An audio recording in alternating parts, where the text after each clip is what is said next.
ఎంత కారం ఎక్కువగా తిన్నా, ఎర్ర కారం బాగా ఇంతంత పోసుకు తిన్నా దానివల్ల బీపీ కానీ, షుగర్ కానీ, గుండె జబ్బులు కానీ, కీళ్ళ నొప్పులు కానీ, చర్మ వ్యాధులు కానీ, మీకు ఏ విధమైన కిడ్నీ జబ్బులు కానీ, లివర్ జబ్బులు కానీ ఏవీ రావు. దీర్ఘ రోగాలు, మనం బాధపడే మందులు వేసుకునే మొండి రోగాలు ఏవి రావటానికి కారానికి సంబంధం అసలు లేదు. మరి ఇది వినేసరికి బాగా ఎర్రకారం బాగా వాడి ఎర్రెర్రగా తినేవారికి చాలా సంతోషంగా అనిపిస్తుంది. ఇంత మంచి విషయం విన్నాం కదా అని. ఇది యథార్థము. అసలు కారానికి జబ్బులు కలిగించే గుణం అట్లాంటిది లేదండి.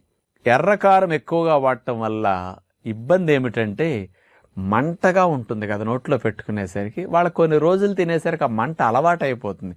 అది పక్కవారికి మండుతుంది కానీ వాళ్ళకేం మండదు. కాబట్టి ఈ సెల్స్ అలవాటు అయిపోతాయి. ఏదైనా ఎక్కువైతే తినేటప్పుడు కారానికి నోట్లో లాలాజలం వస్తుంది, కొంచెం కళ్ళమ్మట నీళ్లు, ముక్కమ్మట నీళ్లు కారం